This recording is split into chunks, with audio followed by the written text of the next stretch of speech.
Today I'm going to show you guys how to start a project in Adobe Premiere Pro 2025. And don't worry if you have 2024 or an earlier version, a lot of the things I say today will apply to most versions of Adobe Premiere Pro.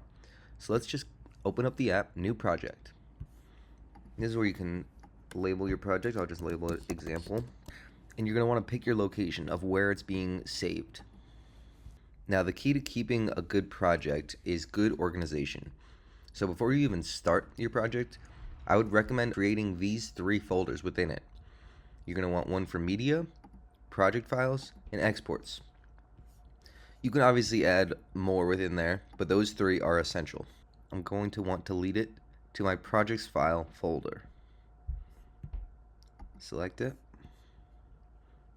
You can name your project whatever you want.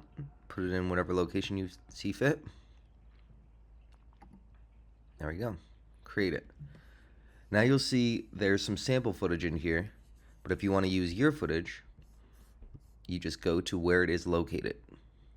Before I start it, I put my footage in this example folder, in this media folder. Let me grab it. You can hold down shift, click on the first, and click on the last, and it'll select all of them. You can name your sequence right now. If this is the footage you want to use and you want it to be all in one sequence, you can just name it, I'll just name it example V1. It'll lay all this footage out into one sequence, one timeline. So you're just going to want to hit this import button. And no worries if you're like, oh, I forgot I needed to add this other video. This is your bin right here. You're going to want to keep this organized too. You want to separate the media and the sequences.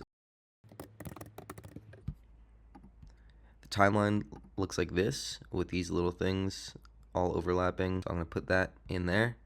The media looks like this with a little film and the audio. Sometimes it's just film or just audio, and you could see the difference because it'll only have the green or the purple. So I'm going to drag that all into my media folder, and I can fold it up and keep it nice and organized. You have all the footage laid out automatically for you. Let's start with in and out markers. If you export, your in and out markers will decide which part of your sequence gets exported. Like if I hit I right there and O right there, it'll export this section of my timeline. And this is good to know because if you want to go over here to media and you want to preview it, you double click on it. This shows you a preview. And let's say, okay, I want to do this part where I grab the fries or put the fries here. So let me hit I, and then I can hit L to move forward. I can hit L twice to move forward faster. I can push L multiple times to move really fast. And let's say I wanted it to end when I clap. So then I just hit O right there. I can choose to drag in the video only, the audio only, or if I drag it in here where the photo is, it brings in both. You also, if you have this magnet tool turned on or off, the magnet tool will make it so it snaps to another section. Let's say it might align perfectly. You can use this to zoom in, or you can use plus and minus on your keyboard to zoom in. You can use this to slide along the timeline. But let me show you what the magnet tool does. See how it kind of jumps to right there, or it jumps to where there's a split in the clips? That's because the magnet tool was turned on, the snap tool. So if I turn it off, it'll make it a lot harder to line it up perfectly. It's not going to jump right to it perfectly. So let's just get to the basics. I showed you how to preview the clips, how to set, you can use I and O to set what you want. You can drag it in, but what if it's already on the timeline and you want to cut it up? There's a couple ways you can do this. One, you can click on the clip and you can drag from the corner or from the sides, however you want it to be. You want just that part, drag it to there. You can use this as a little cursor and go, okay, right when this happens, right when I pick up the fry, I want it to be there, and now I'll clip on this and it'll snap right to that. And then you can click this, you can slide it around, you can rearrange it. If you're noticing this where you're like, I want to rearrange it here, but then if you look at the bottom, you can see it's going to delete that audio of the other clip. It's going to go over it. See how it deleted it and it replaced it? And now when I move it back, it's gone. That audio is gone. So I'm going to hit Command Z, Command Z. So if I don't want that to happen, I can hit Option up, or I can hit Option down. And I can also just like pull these up and down, separate these so that way they can overlap without deleting other audio. So let's say you don't want to use this feature of dragging it in and out. With editing in Premiere, there's about 10 different ways to do everything, every option. You can also customize all these windows. You can resize any which way you want. You can resize the sequences. You can um, stretch it out, zoom in, whatever you want. Okay, so let's go to cutting this clip up. Let's say I want it cut right here. There's a couple different ways to do this. One, I could have dragged it, or two, I can hit Command K, and that'll put a cut right down the middle. So I can separate these. I can rearrange these however I want. I can put them on different layers, so that way now I can like have it overlapped however I want. Or instead of Command K, I can come over here and use this tool, the razor tool. I can use keyboard shortcut C to turn my mouse into a razor.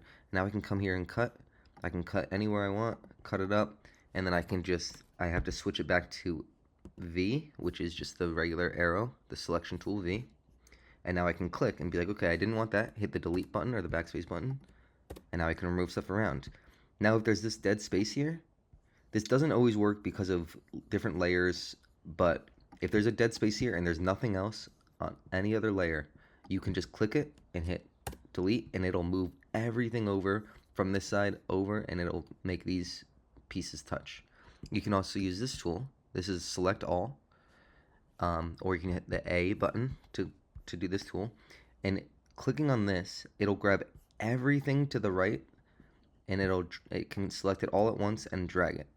And since I have the snap tool, it'll snap right into place. So even if it's on different layers, for example, if I'm clicking here, it'll grab everything and make it so I can move it wherever I need it to be. You can also just copy and paste if you want to just do Command C, Command V, and that'll copy and paste clips. Something that might be useful if you're layering clips like this, and you're looking and you're like, okay, I want to see what's underneath. I can hit this little blind tool, and this will blind this entire layer, and it'll show me anything below it. Because the way in editing it works is the top layer always gets priority. So no matter what, if you want this to be here, and you put this over it, you won't be able to see this clip because this top layer is priority.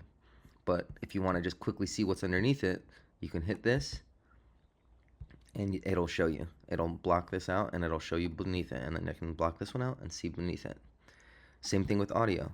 If I only want this track playing, I can hit solo, or I can hit, as it shows here, I can hit mute on other clips. I can mute this track, or all three. The tricky thing with, as you just saw, with Command K, it'll only work on these selected layers. This is how you select or unselect a layer. So like I said, right here, I hit Command K, it's only going to cut right here. It's not going to cut here because this one's not selected. If I select both, and then I go here, and then I hit Command K, you can see it cut both. So little tricky things like that might get in your way, but if it's not cutting for some reason, you can just use this razor tool, push the C button, and then it'll cut anywhere. It doesn't need to be select it. You go and you cut wherever you need it to be cut. If you want to save your project, you can just hit save if it's already in the right location. If it's not in the right location, you can hit save as. This is just the project file. This is not going to save your video. That is the export that I'll show you next. So you go to project file, you can do example v2, and then it won't overwrite your previous project. So there you go. Those are the very basics of starting a project in Premiere Pro. I wanted to also show exporting, but this video is running a little long, so I'm going to show that in a separate video. But please subscribe and follow to see more. I'm going to show other features like transitions and other cool tools that will be handy for an editor. Thank you so much for watching. Please like and follow for more.